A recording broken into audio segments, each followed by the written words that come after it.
जिस बस की तस्वीर इस वक्त आप अपनी स्क्रीन पर देख रहे हैं, आपको बता दूं इस बस को सीज कर लिया गया है और इसको चलाने वाले ड्राइवर को अरेस्ट कर लिया गया है। अब आप सोच रहे होंगे कि क्यों अरेस्ट किया गया है, तो आपको मैं बता दूं कि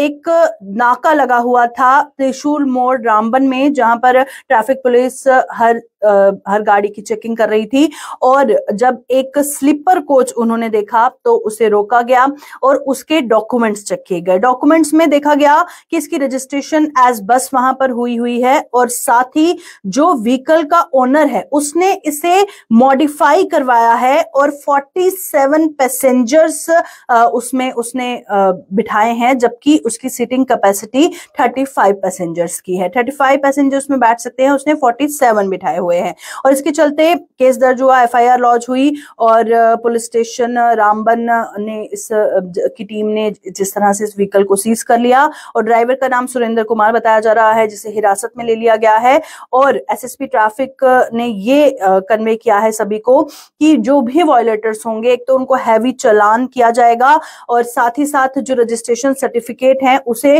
पूरी तरह से देखा जाएगा कि सही है या नहीं है, आइडेंटिफाई किया जाएगा और अगर किसी ने कुछ गड़बड़ की होगी तो उस पर स्ट्रिक्ट एक्शन लिया जाएगा। और वहीं पर 18 और गाड़ियों को ट्रैफिक पुलिस ने नेशनल हाईवे पर सीज किया है और इसी के चलते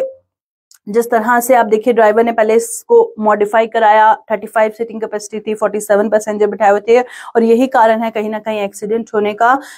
जो एक्सीडेंट्स आजकल पेश आते हैं, कुछ ना कुछ गड़बड़ होती है, कुछ ना कोई लापरवाही, कोई नेग्लिजेंस होती है, जिससे जो लोगों की जान है वो खतरे में डाली जाती है और उसके बाद कभी किसी की जान चली जाती है हादसे में, कभी किसी की कोई घायल हो जाता है। तो जरूरत है कि अगर ट्रैफिक पुलिस इसी तरह से एक्शन ले,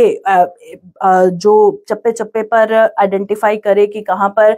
कौन सी गाड़ी है जो ट्रैफिक रूल्स की वायलेशन कर रही है या फिर जिसके पास डॉक्यूमेंट है उसने कुछ गड़बड़ किया हुआ है, या फिर इसी तरह से चेकिंग होती रहे तो जरूर कहीं ना कहीं जो एक्सीडेंट्स की तादाद है वो कम होगी, जो ग्राफ है वो डाउन होगा। फिलहाल इस अपडेट में इतना ही, देखते रहे।